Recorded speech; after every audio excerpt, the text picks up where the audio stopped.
Assalamualaikum warahmatullahi wabarakatuh. Alhamdulillah, salatu wassalamu ala rasulillah, amma ba'd.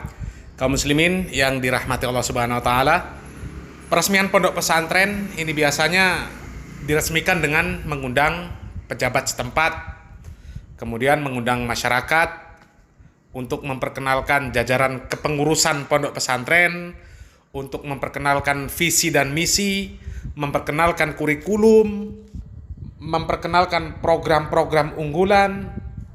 Kemudian biasanya juga ditambah dengan acara-acara seremonial, semisal potong pita, kemudian acara-acara yang santai, makan-makan dan sebagainya. Nah, biasanya seperti itu, acara-acara yang sakral untuk meresmikan pondok pesantren. Karena itu acara peresmian sebuah lembaga pendidikan, yang terlebih itu adalah pondok pesantren. Tapi kali ini ada yang viral, sebuah video peresmian pondok pesantren yang justru menampilkan acara konser musik dihibur dengan biduan. Na'udzubillah min dzalik. Innalillahi wa inna ilaihi rajiun. Kejadian ini semakin menambah musibah di dalam dunia pesantren. Kita simak videonya.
Kaum muslimin yang dirahmati Allah subhanahu wa ta'ala, kita mengucapkan istirja, innalillahi wa inna ilaihi raji'un.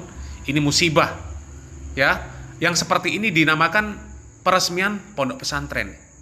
Pondok pesantren diresmikan dengan kemaksiatan. Innalillahi wa inna ilaihi raji'un. Kita lihat itu biduan berjoget-joget, diiringi lagu dangdut, tidak menutup aurat. Ibu-ibu juga salaman dengan laki-laki yang bukan siapa-siapanya, bukan mahramnya, dicium tangannya, dipeluk. Na'udzubillah min dzalik. Ini kita baca di tulisan tersebut, Pondok Pesantren Al-Baghdadi. Bagaimana hasil produk pendidikan di pondok pesantren tersebut kalau peresmiannya saja seperti ini? Kasihan kita. Hanya orang tua yang bodoh, yang jahil, yang salah jalan, orang tua yang tersesat, yang kemudian mau menyekolahkan anaknya di pondok pesantren yang seperti ini. Dan apa pantas disebut sebagai pondok pesantren kalau seperti ini? Dan ini juga termasuk dari tanggung jawab untuk para ustadz, para tokoh yang mengatakan bahwasannya musik itu adalah halal. Anda ikut menanggung dosa mereka, ya. Anda menghalalkan musik dengan alasan-alasan tertentu. Innalillahi wa inna ilaihi raji'un. Kaum muslimin yang dirahmati Allah subhanahu wa ta'ala, jangan memilih pendapat dengan hawa nafsu. Dan janganlah ketika memang terjadi perbedaan pendapat, perselisihan pendapat di kalangan ulama, kemudian mengatakan boleh mengambil pendapat yang manapun salah satu dari mereka. Akan tetapi ambillah pendapat yang sesuai dengan dalil. Dan ulama 4 mazhab mereka sepakat berpendapat bahwa musik adalah haram.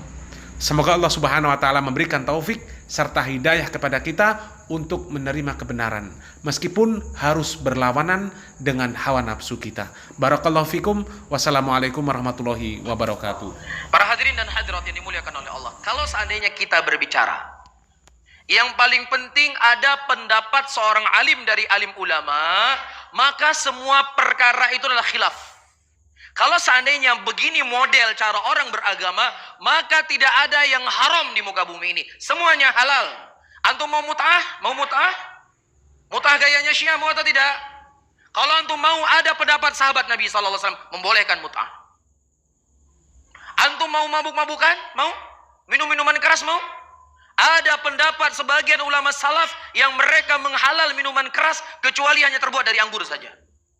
Selain daripada anggur, minuman keras semuanya halal. Apa lagi? Mohon maaf, antum ingin mendatangi istri melalui duburnya? Saya punya pendapat ulama salaf. Mereka mengatakan halal. Hah? Antum ingin makan riba? Ya, orang-orang yang tadi kerja di bank, kemudian buru-buru keluar dari bank, antum terlalu terburu-buru. Padahal ini perkara khilaf. Ada sebagian ulama yang mengharamkan riba, cuma riba nasi, adapun riba fadl mereka tidak mengharamkan. Jadi kalau mau mencari khilaf, apa saja kita akan ada ucapan para ulama di sana. Namun bukan begitu cara kita beragama. Ya, saya tantang semua dai-dai yang ada. Kalau seandainya dia bisa mendatangkan bahwasanya musik ini sepakat seluruh para ulama, maka saya ikut dengan ucapannya. Ini sama saja. Orang nggak mau terima kebenaran, cari pembenaran. Kalau begitu juga Syiah akan berkata, siapa yang mengatakan mut'ah itu adalah haram, ijma' seluruh para ulama, seluruh para sahabat Nabi, saya akan tinggalkan mut'ah ini. Kita nggak bisa menukilkan, karena ada khilaf para sahabat di sana. Bisa difahami? Namun al-ibrah bukan qaul fulan wal alan. Al-ibrah apakah itu sesuai dengan dalil ataukah tidak? Allah mengajarkan kita dalam Al-Quranul Karim, innama kana qaulal mu'minin idza du'u ila Allah war Rasul liyahkuma bainahum ayyaqulu sami'na wa ata'na. Hanya saja ucapan orang-orang beriman ketika mereka diseru kepada Allah dan mereka diseru kepada Rasul, apa yang diperselisihkan di antara mereka, maka mereka mengatakan kami mendengar apa yang datang dari Allah dan kami mendengar apa yang datang dari Rasul sallallahu alaihi wasallam. Mereka tidak mengatakan ini khilaf, ini ada pendapat fulan, ini ada pendapat allan.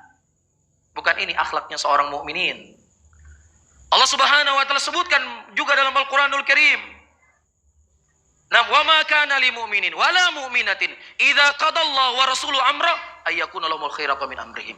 Tidak pantas bagi seorang mukminin, tidak pantas bagi mukminat ketika Allah dan Rasulnya telah menentukan suatu perkara, dia memilih perkara yang lainnya. Apa perkara yang lainnya?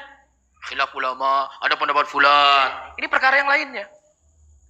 Makanya Abdullah ibnu Mas'ud, Abdullah ibnu Abbas itu kalau menurut konsep yang kita sebutkan tadi terlalu kaku dalam beragama. Coba Ibnu Abbas kenal sama dai-dai hari ini, mungkin beliau nggak bersikap seperti itu, lebih bijak sikapnya. Apa maksudnya? Disebutkan dalam Sahih Bukhari, datang orang-orang bertanya kepada Abdullah ibnu Abbas tentang permasalahan haji, masalah fikih ya, masalah haji. Kemudian Ibnu Abbas mendatangkan hadis dari Nabi Sallallahu Alaihi Wasallam. Kemudian mereka berkata, wahai Ibnu Abbas, tetapi Abu Bakar berkata demikian, tapi Umar berkata demikian. Oh ya sudah, khilaf berarti ini. Ada pendapat Abu Bakar kok, kan begitu. Ada pendapat Umar kok dalam masalah ini. Ya sudah sah. Udah, kamu ngamalin ini, saya ngamalin ini. Apakah begitu? Ya, makanya Ibnu Abbas nggak kenal dai-dai zaman sekarang. Abdullah ibnu Abbas menyebutkan, yushiku an tanzila alaikum hujarati minas sama. Aqulu qaulu Rasulullah sallallahu alaihi wasallam wa taqulu qaulu Abu Bakar wa Umar. Hampir-hampir batu-batu dari langit tersebut jatuh mengimpit kalian. Aku mengucapkan ucapan Nabi, kalian telah berkata Abu Bakar dan Umar. Ucapan Rasulullah ya mau ditentangkan dengan ucapan Abu Bakar dan Umar, begini sikap para Abdullah ibn Abbas. Bagaimana lagi ketika ditentangkan ucapan Rasulullah dengan ucapan selain daripada beliau? Iya. Disebutkan dalam Sahih Muslim, datang orang-orang kepada Aisyah radhiyallahu taala anha dan mengkhabarkan Abdullah ibn Mas'ud berfatwa bahwasanya wanita-wanita yang mereka mandi dari haid hendaknya membuka kepangan rambutnya. Itu pendapatnya ya Abdullah ibn Amr bin As. Fikih kan? Masalah fikih enggak? Masalah fikih. Kemudian didengar oleh Aisyah radhiyallahu taala anha. Bagaimana sikap Aisyah? Sampaikan kepada Abdullah bin Amr bin As. Dulu saya mandi dari haid dan Nabi sallallahu alaihi wasallam masih hidup. Beliau tidak memerintahkan saya untuk membuka kepangan rambut saya. Kenapa kamu tidak langsung mengatakan kepada Abdullah bin Amr bin As, dia untuk sekalian berfatwa agar wanita mencukur rambutnya sampai gundul ketika dia mandi haid? Ini sikap ta'zim li hadithi Rasulullah sallallahu alaihi wasallam. Oleh karena itu kata Imam Syafi'i rahimahullah, ya tidak halal bagi seseorang ketika setelah jelas hadis yang datang dari Nabi Muhammad SAW, kemudian dia memilih petunjuk yang lainnya. Ini diantara hawa nafsu yang syaitan masuk dalam bab khilaf. Semua dibuat khilaf. Bisa difahami ya? Sementara hadis masalah musik, hadis yang begitu jelas, yang begitu gamblang. Ayyuhal hadirun wal hadirat, ini muliakan oleh Allah. Ya, dari sisi sanad dan juga dari sisi matan. Ya, Ibnu Hazm rahimahullah, jelas di sini beliau keliru, dan yang mengatakan beliau keliru bukan saya, karena saya seorang penuntut ilmu, tidak akan mungkin mengkelirukan seorang sekaliber Ibnu Hazm rahimahullah, tetapi ucapan beliau telah dikritik oleh banyak para ulama hadis. Ya, telah dikritik oleh banyak para ulama hadis. Karena di antara alasan Ibnu Hazm mendhaifkan hadis tentang haramnya alat musik yang ada di Sahih Bukhari, karena di sana para rawi yang meriwayatkan dari sahabat Nabi, dia ragu sahabatnya fulan ataukah fulan. Dalam kaidah ilmu hadis disepakati oleh para ulama hadis bahwasannya majhulnya seorang sahabat, misalnya sebuah hadis, hadisnya dari Abu Hurairah, ataukah dari Ibnu Aisyah, ataukah dari Ibnu Umar, ataukah dari Ibnu Abbas, ataukah dari Umar bin Khattab, bingung mana di antara mereka yang meriwayatkan hadis ini. Ini tidak memudaratkan hadis, karena seluruh para sahabat Nabi udul. Apakah fulan, apakah alat, itu sama semuanya, nggak beri pengaruh hadis. Dan Ibnu Hazm mendhaifkan hadis karena alasan ini. Bisa difahami ya? Ini pembahasan ilmu hadis. Al-muhim, saya ingin mengisyaratkan para ulama telah banyak membantah ya ucapan Ibnu Hazm ketika mendhaifkan hadis ini. Nah, kalau seandainya hadis ini dhaif, tentang alat musik itu bukan hanya hadis ini saja. Silakan baca tafsir ayat-ayat Al-Qur'an. Ya, wa antum samidun. Ya, orang-orang munafik, orang-orang musyrikin pada waktu itu, mereka mengejek Rasulullah SAW dalam keadaan mereka bernyanyi-nyanyi mengejek Rasulullah. Ini Allah mencela, menyebutkan tentang apa? Tentang perbuatan mereka, perangai mereka, dalam keadaan mereka bernyanyi-nyanyi. Ya, dan ayat-ayat yang lain sebagainya yang tentunya dibahas oleh para ulama, dan kita juga sudah punya ceramah dalam masalah ini dari sisi hadis. Ya, kita jabarkan dari sisi hadis Rasulullah SAW dan dari sisi ucapan para ulama dan bantahan para ulama. Ya, orang-orang yang mereka mengambil pendapat Ibnu Hazm rahimahullah mendhaifkan hadis tersebut.